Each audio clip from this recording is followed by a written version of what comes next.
Baik, assalamualaikum warahmatullahi wabarakatuh. Perkenalkan, nama saya Ahmad Hadi Dahlan dari kelas A6 angkatan 2022.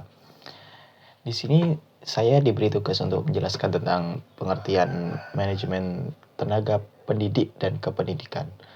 Perlu kita ketahui, manajemen tenaga pendidik dan kependidikan adalah serangkaian aktivitas yang dilakukan secara sistematis sejak seorang memasuki dunia kerja dan dunia kerja dalam bidang pendidikan hingga mereka mengakhiri masa tugasnya. Aktivitas ini mencakup tahapan penting seperti perencanaan sumber daya manusia, rekrutmen, seleksi, penempatan, pemberian kompensasi, penghargaan, pelatihan, serta pengembangan hingga pemberhentian. Semua proses ini bertujuan untuk mengelola tenaga pendidik seperti guru, dosen, dan tenaga kependidikan seperti staf administrasi, pustakawan, laboran, dan lainnya. Jadi itu antara pendidik dan tenaga pendidikan itu beda. Kalau pendidik itu seperti guru dan dosen, kalau tenaga pendidikan itu seperti staf administrasi dan pustakawan. Jadi tugasnya MPTK itu, manajemen tenaga pendidikan, itu adalah mengelola bagaimana guru, staf administrasi itu bekerja secara efisien guna mencapai tujuan pendidikan yang optimal. Dan penerapan MPTK sendiri sangat bergantung pada peran kepala sekolah atau pemimpin lembaga pendidikan yang bertugas untuk mengidentifikasi potensi setiap individu lingkungan sekolah. Mereka harus mampu menilai, motivasi, mengembangkan, serta menyelaraskan tujuan pribadi pendidik dan kependidikan dengan visi misi lembaga. Disinilah letaknya pentingnya manajemen seni sekaligus ilmu, yaitu bagaimana sumber daya manusia dikelola secara profesional dengan pendekatan yang manusiawi, tapi tetap berorientasi pada hasil produktivitas kerja. Selanjutnya yaitu landasan hukum manajemen tenaga pendidik dan kependidikan. Manajemen tenaga pendidik dan kependidikan di Indonesia memiliki dasar hukum yang kuat yang tertuang dalam berbagai peraturan perundang-undangan nasional. MPTK berlandaskan pada Undang-Undang Nomor 20 Tahun 2003 tentang Sistem Pendidikan Nasional, terutama pada pasal 29. Dalam pasal ini dijelaskan bahwa tenaga pendidik adalah mereka yang memenuhi syarat sebagai tenaga profesional yang bertugas merancang, melaksanakan proses pembelajaran, menilai hasil pembelajaran, membimbing, melatih peserta didik, serta melakukan penelitian dan pengabdian kepada masyarakat. Sementara itu, tenaga pendidikan adalah mereka yang mendukung penyelenggaraan pendidikan melalui kegiatan administrasi, manajemen, pengawasan, dan layanan teknis lainnya dalam satuan pendidikan. Landasan hukum ini juga disebutkan dalam Permendiknas Nomor 8 Tahun 2005. Disebutkan juga dalam artikel dasar kebijakan mengenai peningkatan mutu pendidik dan tenaga pendidikan. Dalam Permendiknas ini dijelaskan bahwa Direktorat Jenderal Peningkatan Mutu Pendidik dan Tenaga Kependidikan bertanggung jawab untuk merumuskan dan melaksanakan kebijakan standar teknis, menyusun standar norma pedoman, serta prosedur upaya peningkatan mutu pendidik dan kependidikan.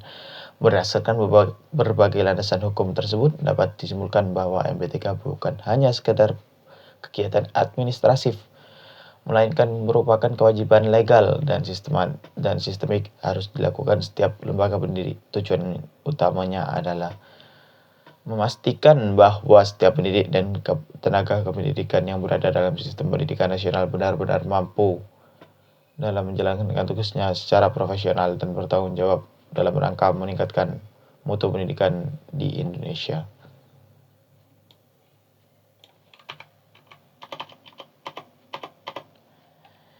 Yang selanjutnya adalah ruang lingkup MPTK. Ruang lingkup dari manajemen tenaga pendidik dan kependidikan mencakup seluruh aktivitas yang berkaitan dengan pengelolaan sumber daya manusia dalam lingkungan satuan pendidikan, yang dimulai dari tahap awal individu masuk ke dalam institusi pendidikan hingga pada tahap pemberhentian. Proses ini terdiri dari kegiatan strategis yang saling berkaitan, berorientasi pada pencapaian tujuan pendidikan secara efektif dan efisien. Dalam konteks ini, ruang lingkup MPTK meliputi perencanaan sumber daya manusia, rekrutmen, seleksi, penempatan, dan pengangkatan, orientasi dan pengenalan tugas, pemberian kompensasi, pengembangan kompetisi dan pelatihan, pengawasan dan evaluasi, serta pemberhentian tenaga kependidikan. Dalam tahap pertama, perencanaan dilakukan.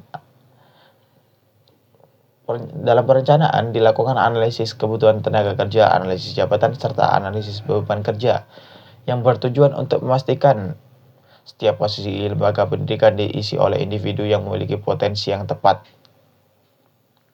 Yang kedua adalah penempatan dan pengangkatan. Tahap berikutnya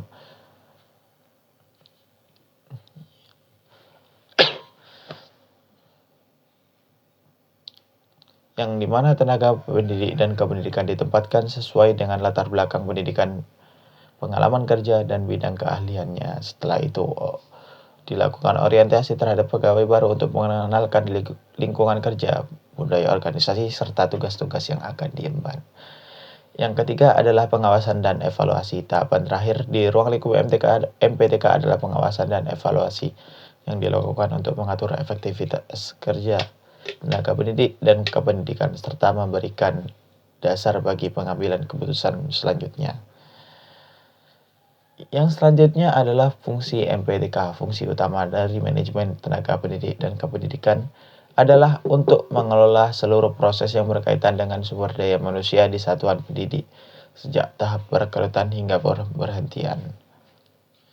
Sama seperti tadi, ada beberapa proses, yaitu perencanaan, rekrutmen, dan seleksi, pemberian kompensasi, pengembangan karir, dan manajemen kinerja.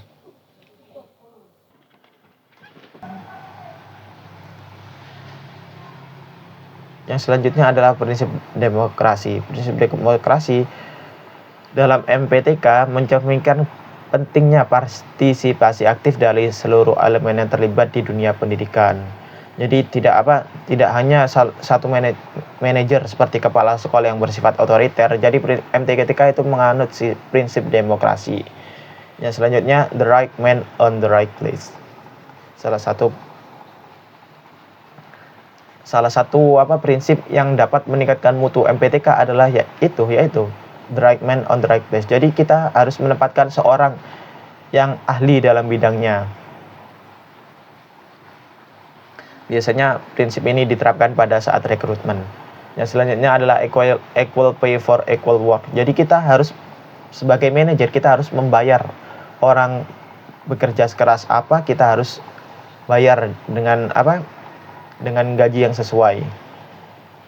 Supaya jika kita membayar orang yang bekerja keras dengan gaji yang sesuai, mereka akan termotivasi untuk bekerja lebih keras. Selanjutnya, prinsip kesatuan arah, kesatuan tujuan, dan kesatuan komando mungkin tidak usah saya jelaskan. Yang terakhir adalah prinsip efisiensi dan produktivitas kerja.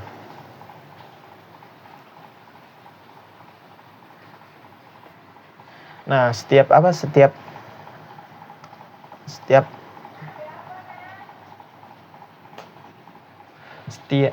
kegiatan administratif yang dilakukan seorang kepala sekolah harus dilakukan secara seefisien mungkin.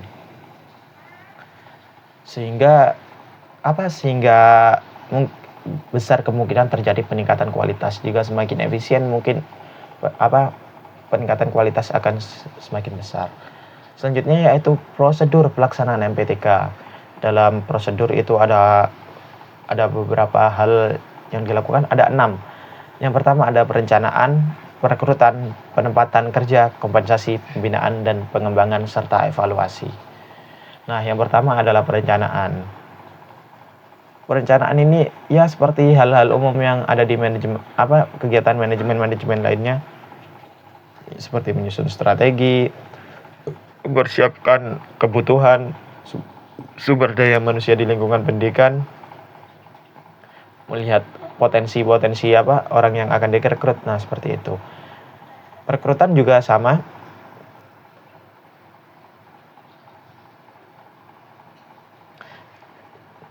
Dalam perekrutan juga sama dengan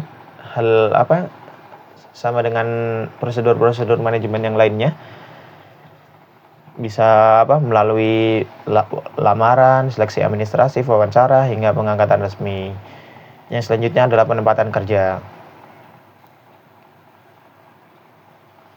Setelah proses rekrutmen selesai, tahapan berikutnya adalah penempatan kerja, yaitu menempatkan individu sesuai dengan keahlian, latar belakang pendidikan, dan kompetensinya.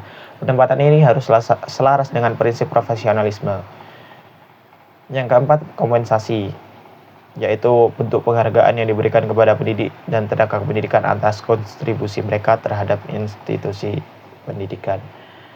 Dan ada pembinaan serta pengembangan. Jadi setelah kita rekrut dan diterima dan menerima gaji, seorang tenaga pendidik dan kependidikan tidak bekerja itu aja. Jadi harus ada pembinaan dan pengembangan, karena dengan pembinaan dan pengembangan mereka itu bisa bekerja lebih efisien dan bisa meningkatkan mutu mereka. Yang terakhir adalah evaluasi. Nah, ini hal yang umum dilakukan pada kegiatan manajemen.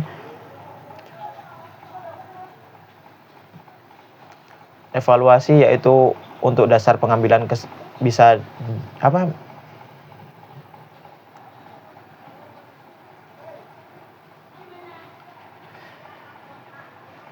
evaluasi bisa digunakan untuk refleksi bagaimana kita akan mengambil langkah ke depannya. Baik, itu saja dari saya. Sebenarnya masih ada banyak hal yang masih bisa diterangkan, tapi mungkin akan ada pada video selanjutnya. Mungkin ada teman-teman lainnya yang ingin menjelaskan. Terima kasih, segitu dari saya. Wassalamualaikum warahmatullahi wabarakatuh. Nah, penjelasan yang selanjutnya yaitu fungsi MPTK. Apa sih fungsi MPTK?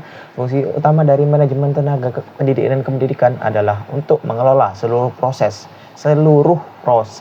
yang berkaitan dengan sumber daya manusia di satuan pendidikan, sejak tahap rekrutan hingga pemberhentian. Ingat ya, seluruh proses. Berarti mulai dari tahap perencanaan, rekrutmen dan seleksi, pemberian kompensasi, pengembangan karir dan pelatihan, manajemen kinerja, itu seluruhnya adalah manajemen, yang berarti kalau pada sekolahan yaitu adalah kepala sekolah yang mengatur terjadinya hal-hal tersebut.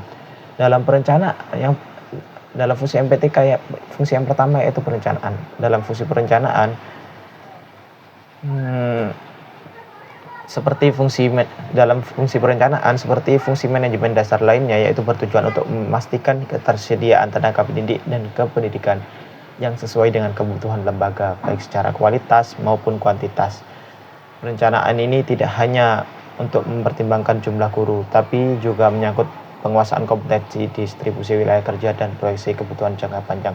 Jadi MPTK itu mengatur agar kebutuhan yang dibutuhkan oleh sekolah itu sesuai dengan apa yang sekolah itu dapatkan, baik secara wilayah, baik secara kognitif dan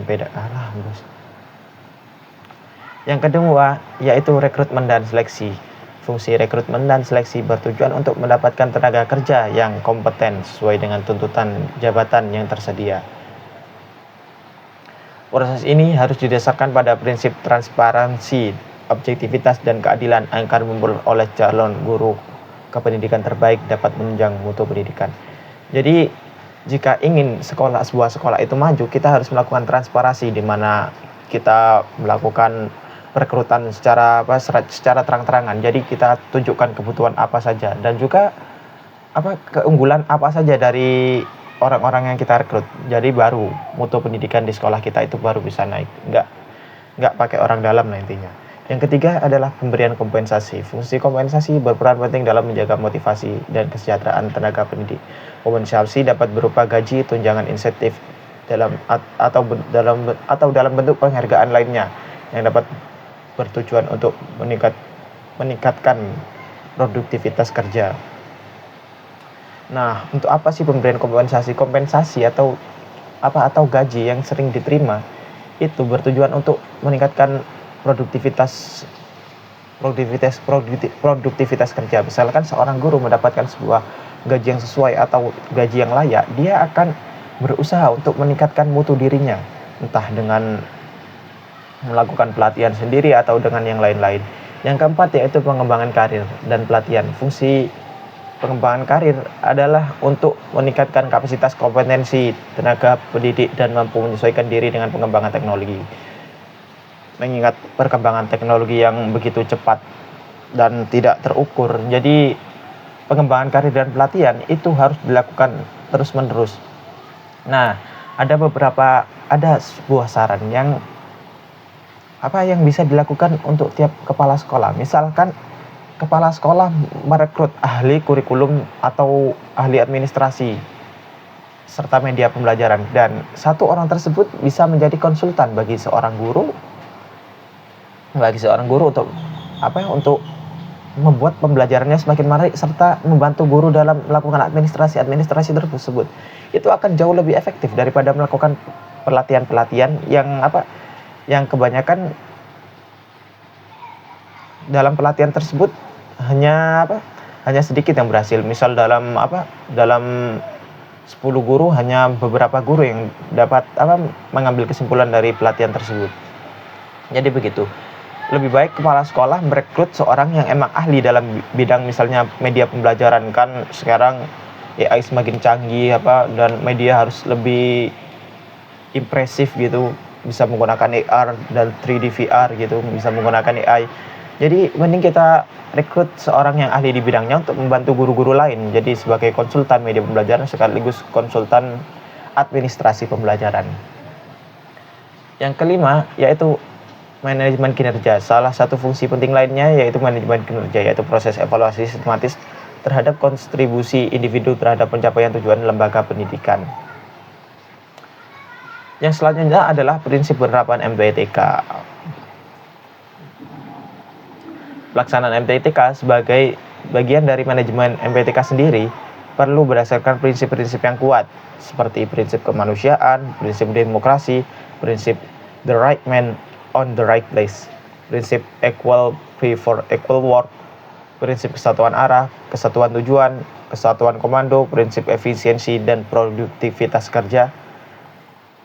Itu adalah prinsip-prinsip yang harus diikuti oleh manajemen tenaga pendidik dan kependidikan. Nah, apa sih prinsip-prinsip tersebut? Apa sih maksudnya dari prinsip-prinsip tersebut? Yang pertama adalah prinsip kemanusiaan, yaitu sebagai landasan etis yang menekankan bahwa setiap pendidik dan tenaga pendidikan bukan hanya sekedar alat pelaksana. Jadi mereka harus tetap harus mendapatkan hak-haknya gitu.